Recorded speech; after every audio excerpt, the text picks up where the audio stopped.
As seen by the title, we are going to make a gathered skirt.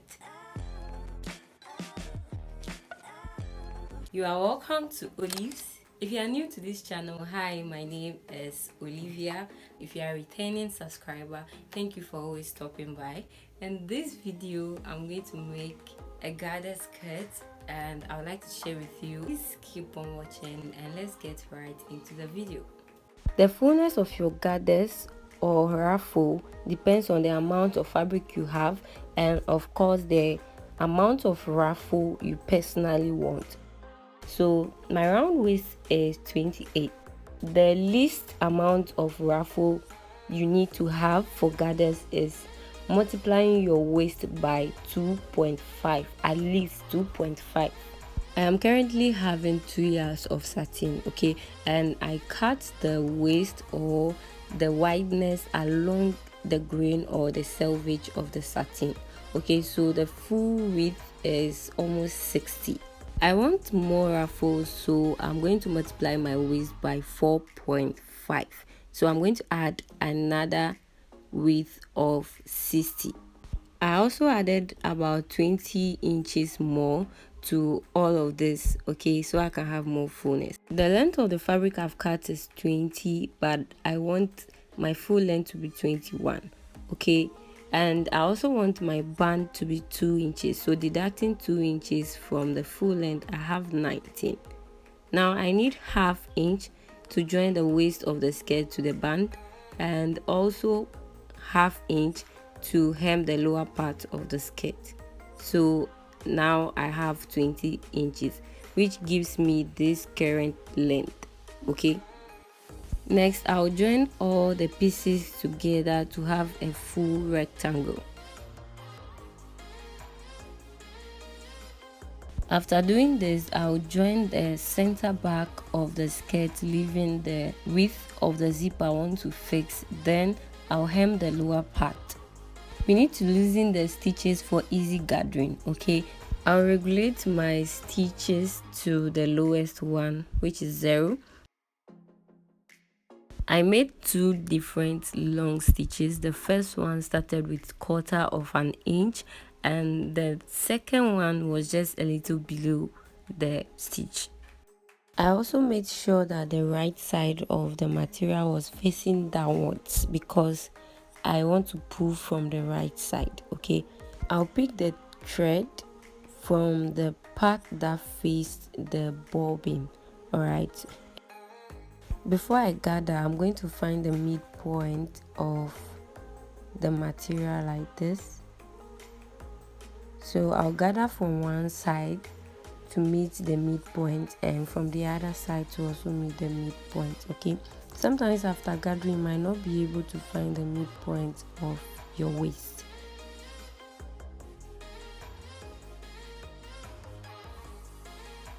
You want to make sure that your thumb together with your index finger are doing the most, okay?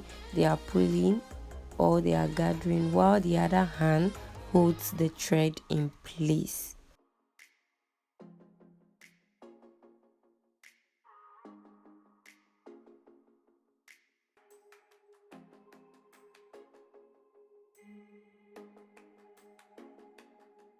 After gathering, try to evenly spread the gathers so you don't have little at one point and more at another point, okay?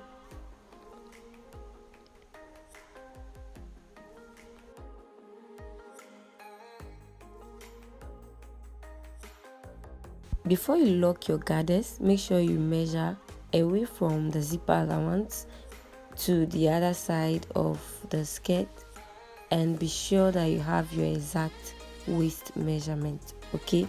Then you can go ahead and lock. Please make sure you exclude your zip extensions, okay? Pick the threads that faced you while you were making the basting stitch. That's the threads that face upwards, not the bobbin side. So what you do is you pull like you are trying to gather. While doing this, you are locking the gathers, okay? So if you try to pull the one that comes from the bobbin, as in the initial one we used to gather, it wouldn't gather or it wouldn't pull anymore. It will stay in place if only you pull the other part well to lock. Okay, so as you can see, mine is no more pulling, it is stable.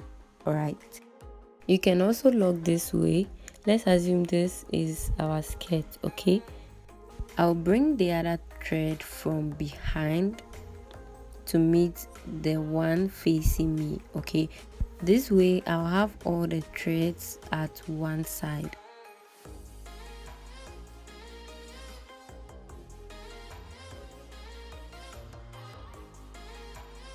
When you have this, then you can go ahead and pick two, tie them like 3 to 4 times. Make sure you tie them well. Okay, so after tying, try to pull the gathers to make sure it doesn't release. Okay, make sure you do that before you cut your thread. Let's move on to drafting the waistband. For this, I'll make use of medium violin. I folded this into 2 equal parts and my waist is 14, right? So I'm going to mark a starting line like this. Then I'll go ahead and mark half of my waist, which is 14.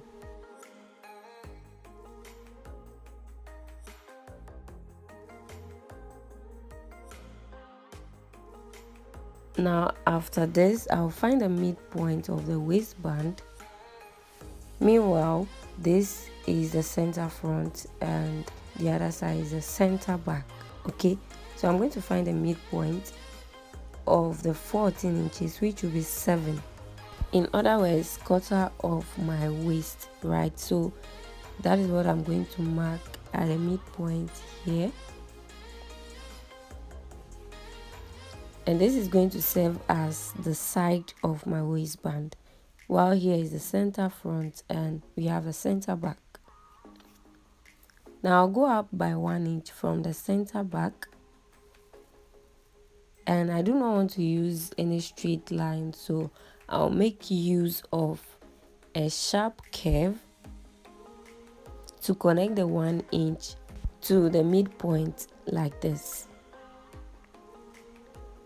So after doing this, then we'll go ahead and determine the length of the waistband. I'll use 2 inches, so I'll mark the 2 inches along the red line you are seeing, which is now our new starting line. Okay,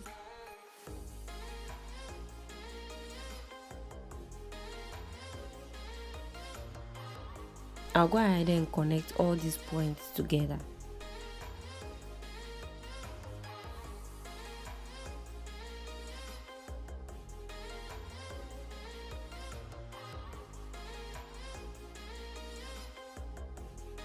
So you should have something like this. So if you end up using the band as it is, you have a little gap at the upper part of your band. Okay, so to prevent that gap, you use an L shape or the T square and align it just like this. Okay, make sure it is straight and it will take off the excess that is supposed to be taken off, like in a form of 90 degrees. Okay, so we want to have the right angle. So this is what we have, and we will take off this little excess.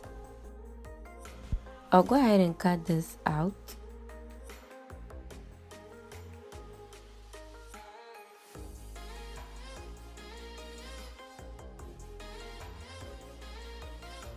Next, I'll fuse it on the fabric, and the wideness of your band should include your waist measurements plus your zip extensions. Okay, we are going to cut 2 different bands. One would serve as lining. Okay, so you should have about 4 inches for length so that it can accommodate the band, since it's no more straight but a bit curved.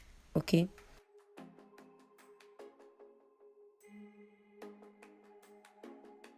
the actual waistband we cut does not include zip allowance. So I'm going to add that on the fabric,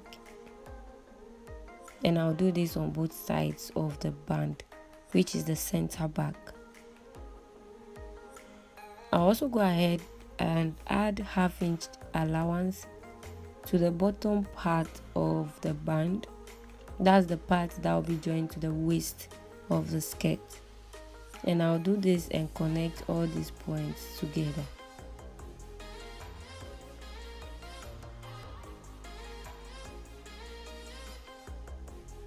For the top part, you can have enough or the same 1/2 inch. Just make sure you have enough allowance to sew and understitch, okay?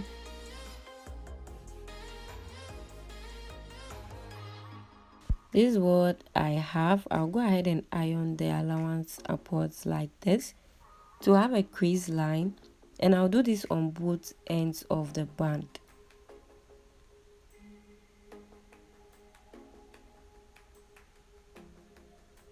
And this is what I have. The one that carries the interfacing or the violin is going to be at the wrong side or the inner part of the skirt. So I'll go ahead and sew the top part of the band together to have one piece, and go ahead to understitch as well. Now, while sewing the two bands together, exclude the zip extension or the zip allowance on both ends of the center back, okay? You will understand as we proceed, okay? This is after the understitch, and I'll grab the band and find the midpoint. So I'll go ahead and notch the midpoint on both ends of the band.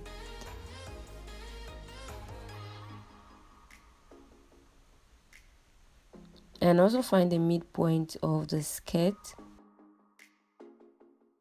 Align both midpoints together like this. Okay, so the rest goes through the side to the center back. Okay, so I'll go ahead and pin everything together.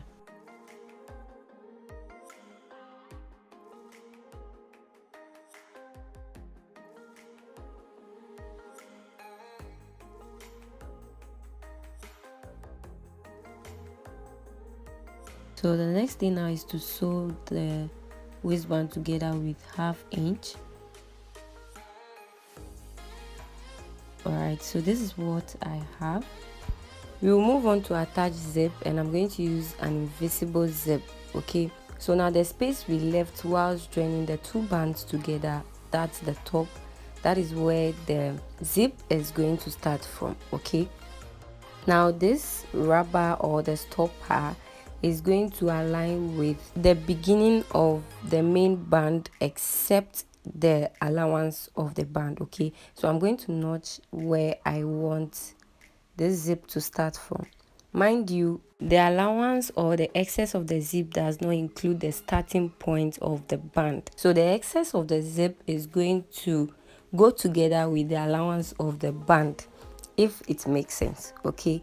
So I will align it together and pin, and as I move ahead, I will make necessary notches with the zip.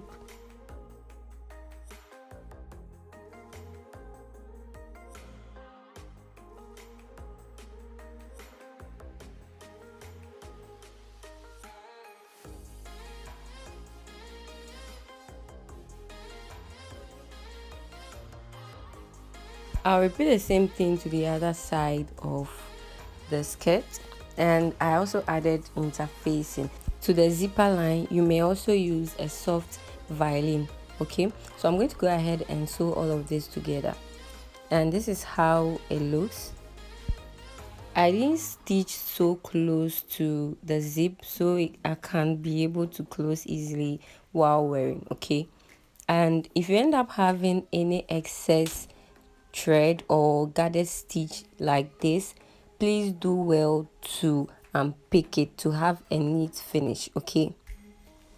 So now the next thing is to knitting the edge of the zip with the band.